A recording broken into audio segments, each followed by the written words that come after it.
Every New Yorker, no matter their faith, no matter where they were born, no matter who they are, deserves a city that they can afford and a place that they will be safe and able to build a family and a life. Il était encore largement inconnu il y a seulement quelques mois et pourtant Zoran Mamdani pourrait prendre le 4 novembre les commandes de la plus grande ville des États-Unis. Qui est donc le favori pour la mairie de New York et que pourrait changer son élection dans l'Amérique de Trump?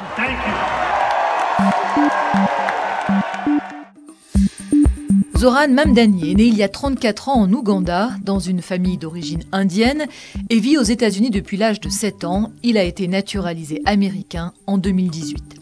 Sa mère, Miraner, est une réalisatrice renommée et son père, Mahmoud Mamdani, enseigne l'anthropologie à Columbia.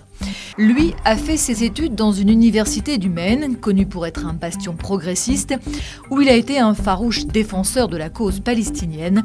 Un temps tenté par la musique, il attrape vite le virus de la politique. En 2020, il décroche son premier mandat local à New York, dans le populaire arrondissement du Queens. Il se forge une image de musulman progressiste, aussi à l'aise à une marche des fiertés qu'à une rupture du jeûne de l'Aïd. You know, frankly, a Muslim candidate for mayor of New York is an enormous story, especially at a moment where the war in Gaza has taken so much global attention. Élu de la gauche du Parti démocrate, Zoran Mamdani se revendique socialiste. Donald Trump le qualifie, lui, de petit communiste sur le point de jeter l'argent par les fenêtres. We don't need a communist in this country, but if we have one, I'm going to be watching over him very carefully on behalf of the nation. Si tous les opposent sur le fond, Donald Trump et Zoran Mamdani ont en commun d'être des outsiders dans le paysage politique américain et de bousculer leur propre camp. En juin, le jeune élu du Queens a créé la surprise en remportant la primaire démocrate pour la mairie de New York, ville qui compte quelques 8,5 millions d'habitants. Cette victoire s'explique notamment par une efficace campagne à la fois sur les réseaux sociaux utilisés massivement et sur le terrain à l'ancienne avec une armée de volontaires pour tracter et faire du porte-à-porte. Mais elle s'explique surtout par un programme axé sur le coût de la vie. Zoran Mamdani veut rendre abordable l'une des villes les plus chères au monde où un habitant sur 4 n'a pas les moyens de se nourrir ou de se loger convenablement. We believe that buses should be fast and we believe that housing is far too expensive. We're going to build hundreds of thousands of affordable homes, take on bad landlords and freeze the... Loyers encadrés, voire gelés, crèches et bus gratuits ou encore réseau d'épiceries de quartier gérés par la ville. Ce programme très coûteux, Zoran Mamdani entend le financer en augmentant les impôts des sociétés et des plus riches. Sauf qu'en tant que maire de New York, il ne pourrait pas décider cela seul, il aurait besoin de l'accord de l'État. La question du financement de son programme est l'un des angles d'attaque privilégiés de ses adversaires, avec aussi son manque d'expérience. If you were electing someone to be executive director of an NGO that had a $40 million a year budget, you would not be confident in Mamdani's experience. And he's running to be the mayor of a city with a budget that runs to almost $100 billion. So. Malgré tout, en s'adressant aux jeunes et aux classes populaires, Zoran Mamdani a réussi à creuser l'écart avec son premier poursuivant, Andrew Cuomo, ancien gouverneur de l'État de New York et vétéran du camp démocrate au profil centriste, qui a maintenu sa candidature en tant qu'indépendant après avoir perdu la primaire.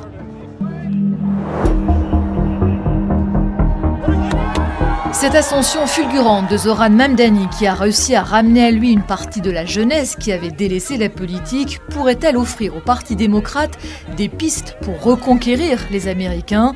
Le chantier est de taille. Selon un sondage du Wall Street Journal datant de juillet, les démocrates sont perçus négativement par 63% des électeurs, leur pire score depuis plus de 30 ans. It is striking to me. I mean, I have not seen a Democratic candidate who has this kind of a following in a very long time. And it's bordering on kind of cult-like, right? But the reason I say that is because he fits a very fascinating cultural niche, right? He's from the global south, but he's from extreme privilege. And because of that, he moves through all these worlds with great ease. Pour certains analystes, le cas Mamdani est la preuve que la gauche américaine a encore du potentiel. Mais ce qui marche à New York est difficile à reproduire dans l'ensemble du pays, avec sa population très diverse, forgée par une succession de vagues migratoires. La mégapole est historiquement de gauche. Le reste des États-Unis n'est sans doute pas prêt pour la politique du socialiste revendiqué.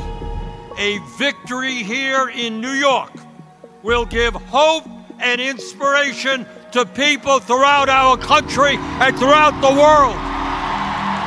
Le sénateur Bernie Sanders et l'élu à la Chambre des représentants de New York, Alexandria Ocasio-Cortez, égérie de la gauche américaine, ont affiché leur soutien à Zoran Mamdani. Mais la plupart des figures de la frange modérée du Parti démocrate n'ont pas appelé à voter pour lui, à commencer par le chef des sénateurs démocrates, Chuck Schumer, lui-même new-yorkais.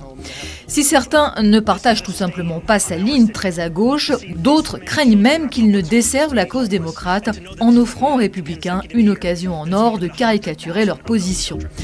Zoran Mamdani a dans le passé dénoncé une police corrompue et raciste, et ses prises de position sur Israël qualifiées de régime d'apartheid lui valent l'hostilité d'une partie de la communauté juive, même s'il n'a eu de cesse ces derniers mois de se montrer ferme contre l'antisémitisme. Alors, signe d'espoir ou effet repoussoir, ce qui est certain en tout cas, c'est que quel que soit son parcours politique dans les années à venir, Zoran Mamdani ne pourra pas se présenter à l'élection présidentielle, tout simplement parce qu'il n'est pas né américain.